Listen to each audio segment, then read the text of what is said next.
नमस्कार दोस्तों, pro trading art में आपका स्वागत है। अभी हम लोग देखने वाले हैं इफ़ स्ट्रक्चर के बारे में और इसमें देखने वाले हैं if used for its side effects.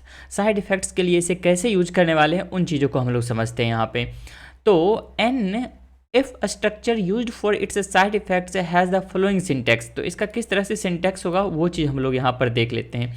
सबसे पहले इफ़ होगा, ये क्या है, कीवर्ड है। उसके बाद अपना आप एक्सप्रेशन लिखोगे और लोकल ब्लॉक में आपको जो भी काम करना है वो चीज़ लिखोगे। फिर से अगर इफ़ के साथ एल्स इफ़ भी लिखना है तो वो चीज़ भी आप लिख सकते हो। एल्स इफ़ कहने का मतलब अगर जैसे अदर प्रोग्रामिंग लैंग्वेज आते हो, अगर पाइथन आप जानते हो तो वहाँ पे एल इफ़ यूज किया जाता है और लास्ट में एल्स यूज किया जाता है। कहने का मतलब है इफ़ यानी आपका ये कंडीशन लिखो, यानी ये कंडीशन ट्रू हो तो ये काम कर दो। अगर ये कंडीशन ट्रू नहीं हो तो फिर से हमारा दूसरा कंडीशन चेक करो। अगर ये कंडीशन भी ट्रू हो जाता है तब तो ये चला, अगर ये कंडीशन भी ट्रू नहीं होता है तो लास्ट में ये काम कर दो। ठीक है ना, आप डिफरेंट कंडीशन लगाते हो। उसके बाद देखो आप यहाँ पे क्या क्या है, the parts enclosed in square bracket. जो भी पार्ट स्क्वायर ब्रैकेट में है, तो स्क्वायर ब्रैकेट में कौन सा पार्ट है, तो यहाँ पर ये वाला पार्ट है, एल्स वाला पार्ट है ना। कैन अपियर 0 और 1 टाइम, या तो ये 0 टाइम लिखो आप, या तो ये कहने का मतलब या तो ये मेंशन करो या मेंशन नहीं करो। ठीक है ना, सिर्फ इफ से भी काम चला सकते हो। एंड दोज इनक्लोज इन करली ब्रेसेस, जो ये करली ब्रेसेस में है, can appear 0 or more times, यानी ये भी आपका 0 भी टाइम होगा या फिर मोर टाइम होगा, यानी सिर्फ इफ से भी काम चला सकते हो आप। ठीक है ना। Expressions must be of bull type, यानी एक्सप्रेशन जो है ना ये बुलियन टाइप का होना चाहिए। यानी जो भी यहाँ पे आप कंपैरिजन करोगे, लॉजिकल ऑपरेटर लगाओगे, कुछ भी आप करोगे तो लास्ट में उसका रिजल्ट कैलकुलेट होकर के कोई बुलियन वैल्यू होना चाहिए। या फिर और be auto castable to that type, यानी ऑटो कास्टेबल होना चाहिए बुलियन टाइप का। ये किस तरह से होता है, ये जब टाइप सिस्टम बताऊंगा ना तो वहाँ पे इस चीज़ को डिटेल में बता दूंगा कि ये किस तरह से कैलकुलेट होता है। जैसे मान लो अगर आपको लिखना है जैसे 5 लिखते हो तो ये फ्लोट में भी असाइन हो जाता है ना, लेकिन 0.5 लिखते हो तो ये कभी भी फ्लोट में असाइन, इंटीजर में असाइन नहीं होगा। ये सिंपल सा इस तरह से 5 लिखते हो आप तो इंटीजर में भी असाइन हो जाएगा और फ्लोट में भी असाइन हो जाएगा। ठीक है ना। लेकिन अगर वही 5.0 अगर इस तरह से लिख देते हो तो ये इंटीजर में किसी भी कीमत पे असाइन नहीं हो सकता, ये हमेशा फ्लोट में ही असाइन होगा। तो ये ऑटो कैस्टेबल टाइप है, ऑटो यानी चेंज हो जाता है टाइप उसका। तो ऐसा यहाँ पे किया जाए ऑटो टाइप चेंज करके जो हमारा बुलियन में रिप्रेजेंट हो, तो which is only possible for int और फ्लोट, जो फ्लोट और इंटीजर वैल्यू के साथ ही पॉसिबल है। और ये किस तरह से होता है इसका डिटेल में मैं बताऊंगा जब टाइप सिस्टम पढ़ाऊंगा। ठीक है ना। तो फिलहाल देखते हैं next point. Local block consist of 0 or more statements followed by a return value, यानी लोकल ब्लॉक में आप जो भी स्टेटमेंट लिखोगे वो तो या 0 होगा या फिर वन और मोर टाइम होगा। ठीक है ना। Which can be tuple of value, tuple of value भी हो सकता है। If must be indented by 4 space or tab, it must be indented by 4 space or tab, यानी यहाँ से बीच में जो आप इंडेंट करोगे ये निश्चित रूप से एक टैब के बराबर होना चाहिए या फिर 4 स्पेस होना चाहिए, ना उससे कम ना ज़्यादा। ये चीज़ आपको ध्यान में रखना है। ठीक है ना। सबको क्लियर कर देता हूँ, यहाँ पे बताता हूँ। जैसे सपोज स्टार्टिंग से आप स्टार्ट करोगे, फर्स्ट लाइन यहाँ से इफ स्टेटमेंट स्टार्ट किया आपने, एक्सप्रेशन का काम यहाँ तक कर दिया।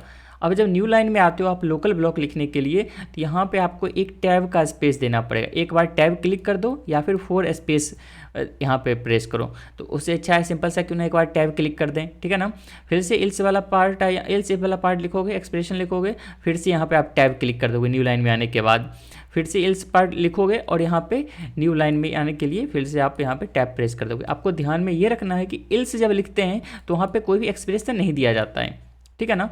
यानी एक तो लॉजिक यही हो गया ना हमारा, ये कंडीशन ट्रू हो तो ये काम कर दो, यहाँ पे अगर ये कंडीशन ट्रू नहीं है तो ये कंडीशन ट्रू है तो फिर ये काम कर दो, और दोनों में से कोई भी कंडीशन ट्रू नहीं है तो ये काम कर दो लास्ट में तुम। ठीक है ना। तो ये इस तरह से चलता है ये। उसके बाद देखते हैं there can be 0 or more else if structure. Else if वाला है ना वो 0 या उससे ज़्यादा हो सकता है। देयर कैन बी 0 और 1 एल्स क्लाउज, जो एल्स वाला है ना वो 0 या फिर 0 से ज़्यादा हो सकता है। और 0 से ज़्यादा कितना होगा, ये 1 ही होगा। एल्स सिर्फ हम लोग एक ही लिखते हैं, यानी इसमें से कोई भी काम नहीं हो तो लास्ट में एल्स पार्ट में आ जाए और ये काम कर दे। ठीक है ना। ये एक से ज़्यादा नहीं हो सकता, एल्स सिर्फ आपका एक से ज़्यादा हो सकता है। ये चीज़ आपको ध्यान में रखना है। अब यहाँ पर चलते हैं, कुछ एग्जाम्पल देख लेते हैं। तो एग्जाम्पल अगर आप यहाँ पर देखोगे तो इस तरह से यहाँ पे वर्जन डिक्लेरेशन हो गया हमारा, और यहाँ पे इंडिकेटर हमने लिख दिया, डिक्लेरेशन स्टेटमेंट हो गया ये।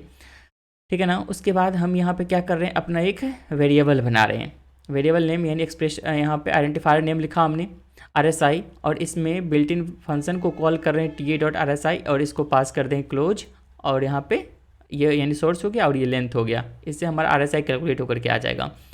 और दूसरा यहाँ पे हम लोग इज ओवर सोल्ड कैलकुलेट कर रहे हैं, और जिसमें मैं वार कीवर्ड लगाया हूँ, ये चीज़ आपको ध्यान में रखना है। और इसके वो बाय डिफ़ॉल्ट हमने क्या असाइन कर दिया, यानी फॉल्स, यानी फर्स्ट कैंडल पे जब कैलकुलेट होगा तो इसमें फॉल्स रहेगा।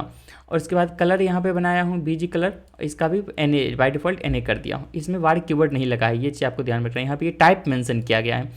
अब हमारा आता है यहाँ पे इफ़ एल्स का पार्ट, जो हम लोग अभी सीख रहे हैं। तो सबसे पहले इफ़ हमारा ये होगा, ये एक बार फिर से मैं सबको क्लियर कर देता हूँ, उसके बाद बताता हूँ।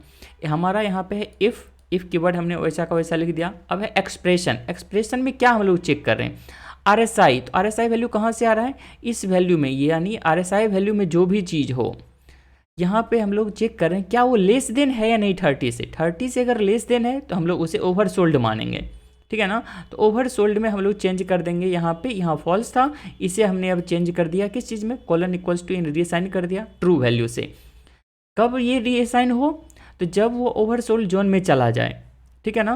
तो जैसे ही ये ट्रू होगा तो अब ये हमेशा ट्रू रहेगा, उसके आने वाले सभी कैंडल पे, जितने भी सक्सेसिव कैंडल आएंगे सब पे वो ट्रू रहेगा। क्यों, क्योंकि हमने यहाँ पे वार कीवर्ड यूज किया है, ठीक है ना।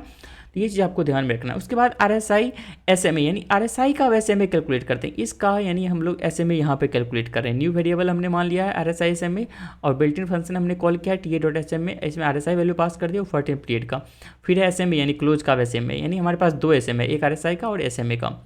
ये चीज़ हो गया, यहाँ तक आपको क्लियरली समझ में आ गया होगा। उसके बाद देखते हैं, फिर से हम लोग इफ़ स्ट्रक्चर यूज कर रहे हैं, यानी इफ़ हमने यहाँ पे ले लिया। अब एक्सप्रेशन का पार्ट, ये पूरा का पूरा क्या चीज़ में है, एक्सप्रेशन के अंतर्गत है। यहाँ पे आप देख रहे होगे, यहाँ पे कर्ली ब्रेसेस ओपन किया जा रहा है, ये स्क्वायर ब्रैकेट ओपन किया, ये सब लगाने की कोई ज़रूरत नहीं है, बस उस तरह से मेंशन किया गया यहाँ पे स्ट्रक्चर बताने के लिए, ठीक है ना। उसके बाद हम लोग इफ़ RSI ग्रेटर देन हो RSI SMA, यानी अब हम लोग कहते हैं, एक तो पाई सिग्नल हमें यहाँ पे यानी ओवर सोल्ड जोन मिल चुका है, ठीक है ना। कब, जब 30 से नीचे चला जाए, उसको हम लोग होल्ड कर रहे हैं इसमें इज ओवर सोल्ड में।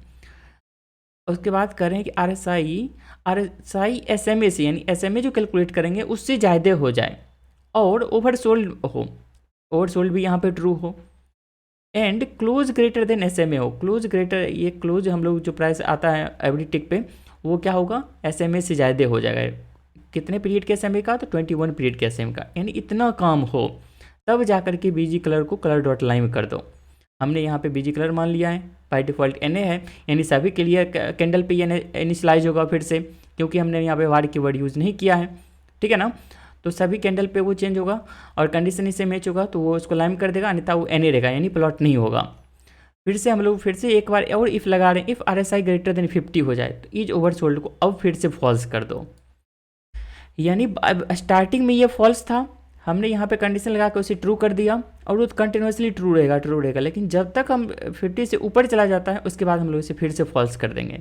यानी इस जब तक 50 से नीचे है तो हम लोग बाय वाला पार्ट ढूंढेंगे, अच्छा इस एरिया में बाय का काम करना है, उससे ऊपर चला गया यानी अब वो सेलिंग वाला पार्ट हम लोग ढूंढना स्टार्ट कर देंगे। तो वो चीज़ आपको खुद से बनाना है, यहाँ पे सेलिंग वाला एरिया कहाँ पे आना चाहिए, ठीक है ना। और लास्ट में हम लोग प्लॉट कर देंगे, SMA को प्लॉट कर रहे हैं हम लोग, ये SMA ड्रॉ कर रहे हैं, इसे प्लॉट कर रहे हैं यहाँ पे। और कलर हम लोग यहाँ से बीजी कलर, ये हमने डिफाइन जो किया है इसे हम लोग यूज कर रहे हैं यहाँ पे बीजी कलर में, और ये तो लाइन विड्थ दे दी है इसका। इन सभी का इतना करने के बाद जो क्या रिजल्ट आता है उसे चलिए मैं चार्ट पे दिखाता हूँ आपको। तो चार्ट विंडो में चलते हैं और यहाँ पे दिखाता हूँ।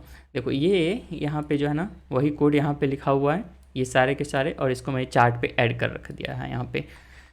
देखो अब यहाँ पे क्या क्या हो रहा है, हमें इस एरिया में जैसे बाइंग सिग्नल मिला, ठीक है ना। और ये कब कब हुआ था, तो वो चीज़ देखो आप यहाँ पे RSI लगा लेते हैं, रिलेटिव स्ट्रेंथ इंडेक्स। अब देखो यहाँ पे क्या क्या होगा, यहाँ ये अगर ट्रू कब हुआ होगा, बाय डिफ़ॉल्ट तो हमेशा फॉल्स था, इस एरिया में सभी जगह फॉल्स हुआ होगा। लेकिन जैसे ही यहाँ 30 से नीचे आया, 30 से नीचे आया तो अब ये क्या हो गया होगा, 30 से नीचे जैसे ही आया यहाँ पे तो इसे मिल गया होगा, यानी RSI लेस देन 30 से इज ओवर सोल्ड होगा, जो था हमारा वहाँ पे वो ट्रू हो गया होगा यहाँ पे। अब वो कंटिन्यूसली ट्रू रहेगा। और जैसे यहाँ पे सेकेंड में ऊपर में आया, ठीक है ना, RSI ऊपर आ गया, SMA के ऊपर आ गया, तो अब ये भी ट्रू हो गया, ये कंटिन्यूसली SMA चल रहा है। लेकिन यहाँ पे आकर के क्यों प्लॉट हुआ, क्यों हमारा थर्ड कंडीशन जो था, जो ऐसे में एक और लगा लेता हूँ यहाँ पे, उसके बाद आपको पता चलेगा। मूविंग एवरेज कर लेते हैं। मूविंग एवरेज कितने पीरियड का हम लोग यहाँ पे करने वाले थे, तो 21 पीरियड का था ये। देखो अब यहाँ पर जब आया है तो क्लोज हमारा 21 पीरियड के ऊपर हुआ है, ठीक है ना, इसलिए यहाँ पे ये प्लॉट होना स्टार्ट हुआ। ऐसे हम लोग बाय सिग्नल यहाँ पे आ जाता फर्स्ट टाइम, तो अधिकांश टाइम ये प्रॉब्लम क्रिएट करेगा। जैसे देखो आप यहाँ पे आ जाते ओवरसोल्ड जोन में, यहीं पे आपको बाई सिग्नल मिल जाता है ना, तो यहीं पे आप दिखाने लगता, लेकिन हमारा एक्चुअल में कहाँ पे प्लॉट हुआ, तो यहाँ पे कितना अच्छा मूव किया। तो ये छोटा सा बनाए हैं हमने, ये भी आपको हेल्प करेगा अच्छा सा।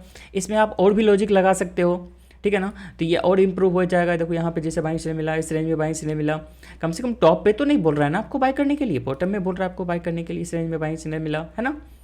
तो ये अब इसमें नेक्स्ट पॉइंट देखो, आप वापस से लिए चलता हूँ आपको पीपीटी में, और यहाँ पे आपको सेकेंड पॉइंट दिखाता हूँ। यहाँ पे हमने इल्स इफ़ का अभी तक यूज़ नहीं किया है, इल्स का भी यूज़ नहीं किया है। तो अब आपको यहाँ पे क्या करना है कि खुद से यहाँ पे MACD कैलकुलेट करना है, और आपको देखना है कि चेक करना है सेकेंड कंडीशन में। एक सिग्नल हम बना रहे हैं RSI के ऊपर, आप इल्स इफ़ लगा करके सेकेंड सिग्नल बनाओगे जो MACD के ऊपर होगा, ठीक है ना। और उसका लॉजिक क्या होगा मैं वो बता देता हूँ आपको। तो हम लोग चलते हैं वापस से चार्ट विंडो में, और यहाँ पे मैं MACD लगा लेता हूँ, मूविंग एवरेज कन्वर्जेंस डाइवर्जेंस। अब देखो इसे, तो हम लोग यहाँ पे कह रहे हैं कि जैसे ही हमारा MACD लाइन सिग्नल लाइन को क्रॉस करके ऊपर आ जाए तो फिर से बाइंग सिग्नल जनरेट करो। वो चीज़ आप चेक करोगे किल्स में, इल्स इफ़ वाले कंडीशन में, ठीक है ना। तो वो चीज़ आप करके देखना, उसमें कोई भी प्रॉब्लम होता है तो आप कमेंट करना, मैं उसके लिए ज़रूर से अलग से वीडियो बना दूंगा, ठीक है ना। तो आई होप आपको इसमें कुछ ना कुछ नॉलेजेबल जानकारी मिला है। अगर ऐसा है तो आप वीडियो को लाइक करिए और चैनल पे विजिट करके देखिए किस तरह का कंटेंट है। अगर आपको अच्छा लगता है तो आप निश्चित रूप से सब्सक्राइब कर सकते हैं। तो थैंक्स फॉर वॉचिंग।